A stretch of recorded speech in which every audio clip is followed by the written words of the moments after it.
Class ninth में अच्छे marks लाने के लिए आप लोगों को एक प्रॉपर टाइम टेबल फॉलो करना होता है। अब ऑफकोर्स ही बात है भाई, क्लास नाइन में सीरियस कौन होता है कि नहीं? लेकिन अगर आप उनमें से हो जो अपने क्लास नाइन की पढ़ाई को लेकर सीरियस हो और जानना चाहते हो कि भाई एक ऐसा बेसिक टाइम टेबल आपको मिल जाए जिसको अगर आप फॉलो करो तो आराम से क्लास नाइन में काफी अच्छा मार्क्स मिल सके। अब ये मुद्दा सिर्फ मार्क्स का नहीं है और ये मुद्दा सिर्फ क्लास नाइन्थ का नहीं है। मुद्दा यहां पर यह है कि भाई साहब क्लास नाइन्थ में अच्छे मार्क्स लाने से होता क्या है।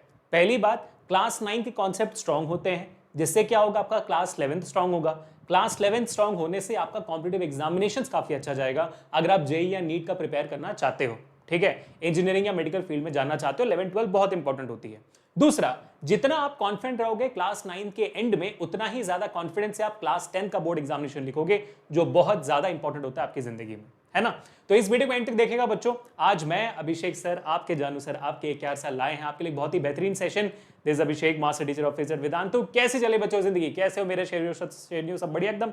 तो भाई ज्यादा वक्त नहीं लूंगा आपका, hardly I am gonna take 10 minutes, लेकिन 10 मिनट के अंदर मैं आपको एक प्रॉपर टाइम टेबल बताकर जाऊंगा जो आप फॉलो कर सकते हो। इस टाइम टेबल को मैंने किस नजरिए से बनाया है वो भी मैं आपको आज बताने वाला हूं। ठीक है बेटा, तो वीडियो को लाइक कर देना, शेयर कर देना, सब्सक्राइब कर देना। चलो आप आगे बढ़ते हैं और फोड़ते हैं। ठीक है, चलो आ जाओ भाई साहब, सीधा मुद्दे पर आते हैं, कोई टाइम वेस्ट नहीं करते हम कभी भी, है ना। चलो हाँ भाई, बस इतना बता देता हूं कि भाई हमारे चैनल पे जो भी सेशन चलते हैं, जिनका सबका नोट्स, साथ ही साथ बहुत सारे practice questions, mock test, quizzes, सब कुछ आपको नीचे डिस्क्रिप्शन में दिए गए लिंक में मिल जाएंगे। जैसे आप डिस्क्रिप्शन में जाते हो आपको मिलेगा ये वाला link, download CBSE 9 all subject NCERT solutions and सारे रिसोर्सेज, फ्री रिसोर्सेज, इस पे क्लिक कर दीजिएगा लिंक पे। अगर आप पहली बार क्लिक कर रहे हो तो फिर आपको साइन अप करने के लिए बोलेगा, साइन अप तो गूगल कर देना, 3 सेकंड्स लगेंगे, एब्सोल्युटली फ्री है। आपके सामने पीडीएफ ओपन हो जाएगी, पीडीएफ ओपन होते ही एंड में लिंक होगा, लिंक पे क्लिक करते साथ आपके सामने पूरा भंडार खुल जाएगा सीबीएसई क्लास 9 के कंटेंट का, हर सब्जेक्ट के लिए। पूरे साल भर हम यहीं पे कंटेंट अपडेट करते रहेंगे for absolutely free of cost. कोई पैसे नहीं देने आपको, बस एंजॉय करते रहना, प्रैक्टिस करते रहना। ठीक है, क्योंकि हम हर उस बच्चे के पास साथ हैं जो बच्चा मेहनत करना चाहता है, जो बच्चा अपनी जिंदगी सुधारना चाहता है। ठीक है बेटा, चलो फिर आगे बढ़ते हैं और सीधा आते हैं। अब टाइम टेबल की जरूरत क्या है? जैसे मैंने कहा, टाइम टेबल की जरूरत क्या होती है आप अपने रास्ते को स्मूथ बनाने के लिए। जैसे फॉर एग्जाम्पल, अगर आपको कोई जर्नी में जाना होता है, वेकेशन में कहीं आपको घूमने जाना होता है, तो आप क्या करते हो? आप पूरी प्लानिंग करते हो, है ना। अभी शायद आपके माँ बाप कर रहे होंगे, लेकिन आप भी अपने दिमाग में प्लानिंग करते हो कि मैं वहां जाकर ये करूंगा, मैं वहां जाकर वो करूंगी। तो आपके दिमाग में प्लानिंग होती है और उस प्लानिंग के हिसाब से फिर आपके दिन का रूटीन आप प्लान करते हो, है ना। और जितनी अच्छी प्लानिंग होती है उतनी अच्छी रूटीन जाती है, उतना आपका जो भी आपको एंजॉय करना होता है वो सारी चीजें आप एंजॉय करते हो। जाने से पहले सारी पैकिंग करते हो, सारी तैयारियां करते हो ताकि आपको वहां पर कोई प्रॉब्लम ना हो। वैसे ही क्लास 9th में सारा का सारा कॉन्सेप्ट समझने के लिए, पूरा नॉलेज गेन करने के लिए, आपका हेल्थ बरकरार है, आपकी खुशी बरकरार है, उसके साथ साथ पढ़ाई मजेदार तरीके से चलते रहे, उस जर्नी को पूरा करने के लिए आपको एक टाइम टेबल बनाने की जरूरत है। अब ये जो पूरा टाइम टेबल मैंने किस नजरिए से बनाया वो आपको मैं यहां पर बताता हूं, ये 7 चीजों के थ्रू, जिसके थ्रू आपको क्लैरिटी मिल जाएगी। अच्छा कि मैं जो टाइम टेबल बताने वाला हूं वो ऐसे वैसे टाइम टेबल नहीं, एक इंपॉर्टेंट टाइम टेबल बता रहा हूं। जैसे for example, spend time on practice then reading.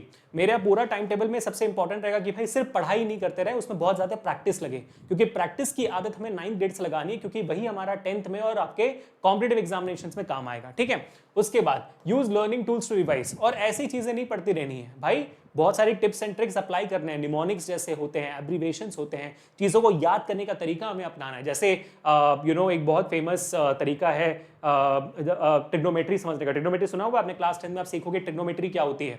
Trigonometry होती है जहां पर क्या कहते हैं, sine theta, cos theta, tan theta, ऐसे सारी चीजें आते हैं जो आपको मैथ्स में सीखनी होती है। वहां पर बहुत सारे निमोनिक्स की जरूरत होती है। वैसे फिजिक्स में भी हम अपने हर सेशन में, जैसे मेरा एक बहुत इंपॉर्टेंट सेशन आ रहा है, डिस्टेंस और डिस्प्लेसमेंट का टॉपिक आने वाला है, उसमें मैं आपको सिखाऊंगा बहुत सारे निमोनिक्स एंड एब्रिविएशन जिसके थ्रू आप चीजें याद रख सकते हो, है ना।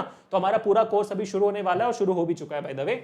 उसके बाद सीक टू अंडरस्टैंड, चीजें समझने के लिए करेंगे, ना ही सिर्फ रट्टा मारने के लिए। फिर शॉर्ट स्टडी ड्यूरेशन, अपने जो पढ़ाई का ड्यूरेशन उसको कम रखेंगे और उसमें ब्रेक्स को इन्वॉल्व करेंगे। ऐसा पढ़ना ही नहीं है जहां पर भाई ब्रेक्स ना मिले, है ना, कोई मतलब नहीं बनता है उसका। कोई 10 घंटे 12 घंटे बैठ के पढ़ रहा है, उसका कोई मतलब नहीं बनता है, इसकी सब कोई जरूरत ही नहीं होती है। अब 25 मिनट पढ़ो, 5 मिनट ब्रेक लो, बहुत काफी होती है भाई।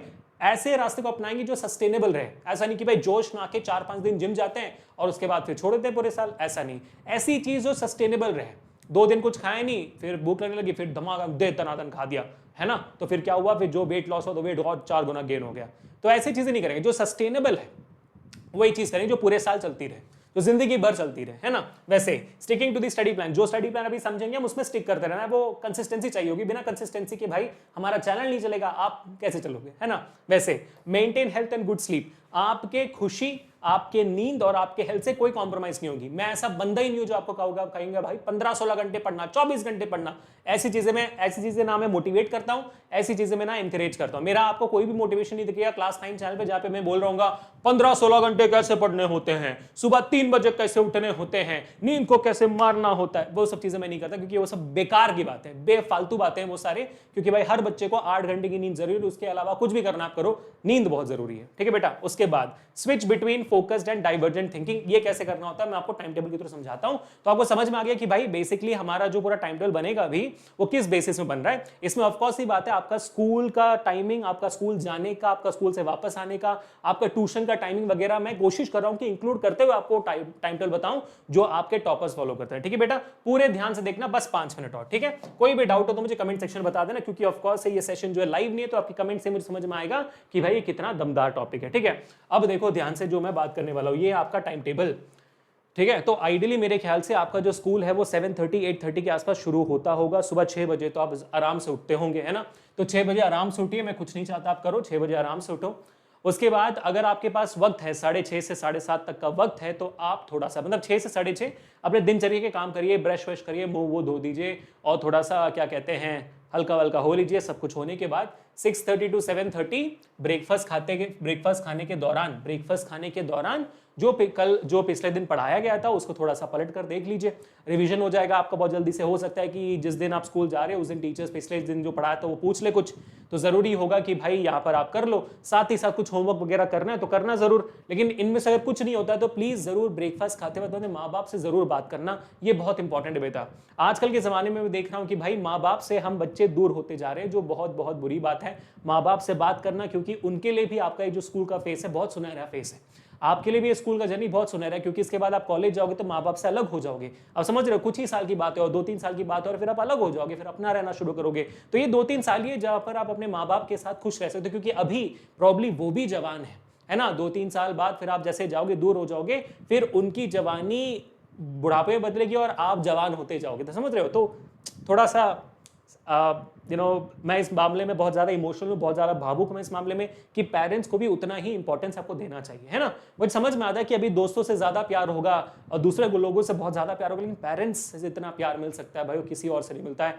मतलब क्या कहते हैं उसको, अनडिनाइबल मतलब प्यार होती है, मतलब ऐसा प्यार जो कोई चीज नहीं देखती भाई, अनबायस्ड एकदम, है ना। तो प्लीज वक्त बिताइए, अगर कुछ पढ़ना ना हो या तो फिर काम नहीं करना हो तो भाई ब्रेकफास्ट उनके साथ करना जरूर, डिनर भी उनके साथ करना, लंच तो वैसे भी स्कूल में कर रहे हो, ठीक है। तो ये हो गया। फिर 7:30 to 8 आप स्कूल के लिए रेडी हो जाओगे, उसके बाद 8 से 3 आप स्कूल में रहोगे। अब ये जो 8 से 3 का स्कूल टाइम है इसको बेकार नहीं करना है, ठीक है बेटा। ये मैंने आपको पहले ही बताया हुआ है और मैं दोबारा आपको एम्फसाइज करूंगा, स्कूल का ये जो आपके 6 घंटे का टाइम होता है, जिसमें 1 घंटा 7 घंटे का टाइम होता है, 1 घंटा तो लंच में जाता है, 6 घंटे का जो टाइम होता है बेटा, ये 6 घंटा बहुत इंपॉर्टेंट है। जो बच्चा स्कूल में बैठ के 6 घंटे पूरे सेशंस को बैठकर समझ लिया, उसको सेल्फ स्टडी की जरूरत नहीं पड़ती है। तो ये जो 6 घंटा है इसको प्लीज यूटिलाइज एफिशिएंटली। क्या करना है बेटा, इसको एफिशिएंटली यूटिलाइज करना है, इसको गवा नहीं देना है, ठीक है। जो भी मस्ती वगैरह करनी है, देखो आपके जो क्लासेस होंगे वो 50 मिनट के होते होंगे, जो बाकी 10 मिनट बचती है आपके रेस्ट के लिए बचती है, उसमें जो मस्ती करना है कर लो, लेकिन जो 50 मिनट आपको पढ़ाई की होती है ना, उसको अच्छे से पढ़ लेना यार, क्योंकि आप ही के लिए अच्छा है। मुझे समझ में आता है कि बहुत सारे टीचर्स होंगे जिनसे आप कनेक्ट नहीं कर पाते होंगे, समझ नहीं पाते होंगे चीजें, जितना हो सकता है उतना करिए, और जो चीजें समझ नहीं पाते ऑफ कोर्स ही बात है आप यूट्यूब पर देखते होंगे, तो ट्यूशन जाते होंगे, है ना। जो सब्जेक्ट समझ नहीं पाते हो इसलिए वो आपका वीक होता होगा, तो आप उसके लिए आप एडिशनल रिसोर्सेस समझते होंगे, तो वो हम स्कूल के बाद कर लेंगे, लेकिन स्कूल में जितना होता है उसको एफिशिएंटली यूटिलाइज करिए, ठीक है। प्रॉमिस करना मेरे को। अब ये 3 बजे तक हो गया, फिर 3 से 4:30 आप वापस आए। अब यहां पर देखो कुछ नहीं करना है, आप रिलैक्स करिए, आप रिलैक्स करिए। जैसे मैंने कहा, आपका हेल्थ, आपका हैप्पीनेस, आपकी नींद बहुत इंपॉर्टेंट है भाई। तो यहाँ पे क्या है, रिलैक्सिंग टाइम है, हैविंग अ नैप, यानी कि आप वापस आए, आपने कुछ स्नैक्स वगैरह खाया, मम्मी रेडी रखती होंगी, आपने स्नैक्स वगैरह खा लिया, आपने रेस्ट कर लिया थोड़ी देर, थोड़ा सा एक 10-20 मिनट का आपने एक पावरफुल नैप ले लिया। बस नैप ही लेना है, सो मत जाना है। यहाँ पे नैप में और नींद में डिफरेंस होता है। तो नैप लेना 15-20 मिनट का, एकदम फ्रेश फील करोगे, फिर उठना जरूर 4:30 to 6 o'clock। आप देखोगे आपका जो भी आपका स्कूल में नैप लेने के बाद एनर्जाइज हो जाते हो, एक पास में पानी का बॉटल रख के पानी पीते हुए अपने आप को हाइड्रेट करते हुए जो भी स्कूल में होमवर्क वगैरह दिया उस होमवर्क को कंप्लीट करो। और हो सकता है तो जो भी चीजें पढ़ाई गई है स्कूल में उस दिन उसको एक बार रिवाइज भी कर लो, क्योंकि हर दिन जरूरी नहीं आपको होमवर्क ज्यादा होता होगा, कुछ दिन होमवर्क कम होगी, तो जो पढ़ना है वहीं पे कंप्लीट कर लो भाई, खत्म बात। तो आपको देखो सेल्फ स्टडी करने की जरूरत नहीं पड़ी, यहाँ पे आप स्कूल के थ्रू में समझ गए। हाँ, अगर आप इस दौरान ट्यूशन जाते हो तो फिर ट्यूशन में जाकर जो स्कूल में पढ़ाया है उसको रिवाइज ऑटोमेटिकली अपने आप हो जाएगा। फिर वापस आने के बाद हो सकता है कि आपको ट्यूशन होमवर्क करना पड़े, उसका टाइम मैं आपको दिखाता हूं, ठीक है। अब यहाँ पे देखो 6 से 7 का वक्त में रखा हुआ है एंगेजिंग इन फिजिकल एक्टिविटी, ठीक है बेटा। दुनिया में ऐसे लाखों किताबें हैं जिसमें बहुत क्लियरली लिखा हुआ है एक कोट जो बहुत फेमस है, a healthy mind resides in a healthy body. मतलब क्या है कि एक तंदुरुस्त दिमाग एक तंदुरुस्त बॉडी में ही, बदन में ही हो सकता है, ठीक है बेटा। तो अगर आप फिजिकली एक्टिव नहीं हो तो आपका ब्रेन भी एक्टिव नहीं रहेगा। हो सकता है रहेगा, लेकिन जितना आप फिजिकली एक्टिव रहकर ब्रेन को एक्टिवेट कर सकते हो उतना नहीं रहेगा। तो भाई, और ऊपर से आप 14 साल 13 साल के बच्चे हो, अब नहीं खेलोगे तो कब खेलोगे, है ना। हमारी उम्र में खेलो, हमारी उम्र में खेलने का वक्त नहीं मिलता भाई। टारगेट्स होते दिमाग में, टारगेट्स वही होता है सबके दिमाग में, ठीक है। ये टारगेट वो टारगेट ये टारगेट चलता रहता है जिंदगी भर, तंग कहानी, अरे बाल बच्चे, अरे मम्मी पापा, ये सब चीजें चलती रहती है। अब खेलने का मौका, क्योंकि आपके पास वो फ्रीडम है। तो जो 1 घंटे ना उसमें मस्त खेलो, जो खेलना है खेलो, क्रिकेट खेलो, बैडमिंटन खेलो, टेनिस खेलो, कैरम खेलो, लूडो खेलो, भाई कुछ भी खेलना है खेलो, लेकिन फिजिकल एक्टिविटी जरूर करो। कुछ नहीं है तो वर्कआउट कर लो भाई जाकर, है ना। यूट्यूब में डांस लगा दो, बॉलीवुड डांस वर्कआउट, और ठुमके मार के नाचो, मस्त नाचो, लेकिन करो कुछ ना कुछ। अब फिर देखना उसके बाद कितना ज्यादा, उसके बाद देखो बहुत किताबों में ऐसा भी लिखा हुआ है कि भाई जो एक्सरसाइज करके थक जाते हैं वो एक्सरसाइज सही नहीं है। आप गलत नहीं हो, एक्सरसाइज सही नहीं है। एक्सरसाइज करने के बाद अगर आपके अंदर एनर्जी ना आए तो भाई वो गलत एक्सरसाइज है। आज देखो मैं आपके सामने सेशन ले रहा हूं, 2 घंटे वर्कआउट करने के बाद थकावट दिख रही है मेरे चेहरे पे? नहीं ना। वही सेम चीज है भाई, क्योंकि जब आप कोई वर्कआउट करते हो या तो जो भी आप कोई चीज करते हो उसमें जब आपको मजा आता है तो फिर आप थकते नहीं उसमें। थक जाओगे तो 10 मिनट के अंदर रिकवर करके आगे बढ़ जाओगे, ठीक है बेटा। तो इस बात को याद रखने की ये बहुत जरूरी है। उसके बाद दिमाग देखना कितना ज्यादा एक्टिव रहेगा, जितना ज्यादा फ्री रहेगा आप रिलैक्स फील करोगे, ठीक है। तो बहुत इंपॉर्टेंट है। इसके बाद 7 से 8 बजे स्टडी सेशन 3 भाई, जैसे मैंने कहा था अगर इस दौरान आप ट्यूशन जाते हो तो भाई ट्यूशन के काम वगैरह यहाँ पे कर लेना, स्टडी कर लेना, आराम से निकल जाता है वक्त। फिर 8 बजे को आप डिनर करिए, 9 से 10 को एक और स्टडी सेशन 4 है। फिर देखिए कुछ और पढ़ाई करनी है कि नहीं करनी है, क्वेश्चंस को प्रैक्टिस करिए, जो स्कूल में पढ़ाया गया है उसके क्वेश्चंस को प्रैक्टिस करिए, जो ट्यूशन में पढ़ाया गया है उसको क्वेश्चन से प्रैक्टिस करिए। उसके बाद 10 बजे स्ट्रिक्टली सो जाइए, ठीक है। 10 बजे स्ट्रिक्टली सो जाइए आप, क्योंकि आपको 6 बजे उठना है। तो आप देखोगे 10 से 6 मैंने आपको बराबर 8 घंटे की नींद दी हुई है, और हर बच्चे को 7 से 8 घंटे की नींद बहुत जरूरी है, ठीक है बेटा। तो ये आपका प्रॉपर टाइम टेबल। इसमें देखो हाईलाइट्स में कुछ चीजें बताता हूं जो बहुत इंपॉर्टेंट है। सबसे पहला 8 घंटे का स्लीप मिल गया, 8 घंटे का स्लीप मिला, क्या है भाई ये प्लस पॉइंट्स है इस टाइम टेबल का, प्लस पॉइंट्स है क्या है भाई ये 8 घंटे की नींद आपको मिल गई, ठीक है। दूसरा क्या है, ये 8 घंटे की नींद मिली। दूसरा क्या है, आपको कितने स्टडी सेशंस मिले आप देखिए। आपको सबसे पहले 1 घंटा यहां पे मिला सुबह, दूसरा यहां पे मिला 4:30 to 6 o'clock, 1.5 घंटे का मिला आपको यहां पर, है ना। तो कितना हो गया भाई, ये हो गया 2.5 आवर्स। उसके बाद फिर आपको यहां पर स्टडी सेशन 3 मिला 3.5 आवर्स, और यहां पर 9 to 10 आपको मिला 4, तो 4.5 आवर्स का आपको स्टडी सेशन मिला है। 4.5 आवर्स का आपको स्टडी टाइम मिला हुआ है, ठीक है, जिसमें होमवर्क प्रैक्टिस वगैरह सब कुछ हो सकता है। और ये पूरे साल की जर्नी है, आराम से कर सकते हो। This is additional to 6 hours of school, additional to 6 hours of school. इसमें अगर आप ट्यूशन जाते भी तो 2 घंटे का ट्यूशन होता है मैक्स टू मैक्स, फिर भी 2.5 घंटे आपके पास बचते हैं। समझ रहे हो आप कितना आराम से हो जाता है। बस इसको कंसिस्टेंटली फॉलो करते रहो, कितना आराम से हो जाएगा बेटा। अब इसके अलावा मैंने आपका प्लस पॉइंट क्या है, मैंने आपको खेलने के लिए वक्त दिया है, ठीक है। 1 आवर ऑफ फिजिकल एक्टिविटी के लिए वक्त दिया है। इससे क्या होगा, इससे आप खुश रहोगे, इससे आप खुश रहोगे, इससे आप तंदुरुस्त रहोगे, हेल्दी रहोगे, इससे आपका दिमाग काम करता रहेगा, इससे आपका एक प्रॉपर रूटीन बन जाएगा जो आप 10th में फॉलो कर सकते हो, सेम रूटीन 11th में फॉलो कर सकते हो, 12th में फॉलो कर सकते हो। आपका पूरा जिंदगी बन जाएगा अगर आप अभी से इस रूटीन में फिक्स हो जाओगे तो। ठीक है, ठीक है बेटा। आप देखोगे इसमें एक और प्लस पॉइंट आएगा 3 to 4:30। मैंने आपको रिलैक्स टाइम भी दिया हुआ भाई, क्या बात है, मतलब 1.5 घंटे का मैंने आपको रेस्ट टाइम भी दिया है। Crazy isn't it guys. ठीक है, तो जल्दी से इस टाइम टेबल का एक फोटो ले लीजिए और लगा लीजिए अपने दिमाग पर भाई, और लगा लीजिए अपने दीवार पर, ये बताने के लिए कि भाई ये स्टडी टाइम टेबल फॉलो करने वाला हूं। ठीक है, इसमें आपको जो एडजस्टमेंट करना है आप कर सकते हो। सर मेरा स्कूल इस वक्त शुरू होता है तो भाई कुछ चीजें यहां से ऊपर शिफ्ट कर देना। सर मेरा ट्यूशन इस वक्त है तो कुछ चीजें उसके बाद शिफ्ट कर देना, क्योंकि टाइमिंग तो सेम नहीं है, सबके पास 24 घंटे है ना, उसमें ऊपर नीचे करना होगा टाइम टेबल को।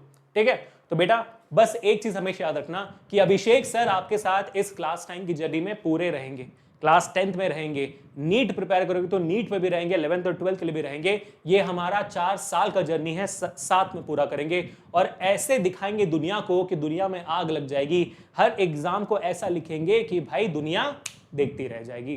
ठीक है बेटा, तो इस वीडियो को शेयर जरूर करना, लाइक जरूर करना, इस वीडियो को सब्सक्राइब जरूर करना इस चैनल को। आपके सब्सक्रिप्शन, लाइक्स और शेयर से ही हमें मोटिवेशन मिलता है। कमेंट्स में आपको जितना प्यार देना, प्यार देकर जरूर जाना, कमेंट करके जरूर जाना। ठीक है बेटा, मिलते हैं नेक्स्ट सेशन में। This Abhishek signing off. Peace.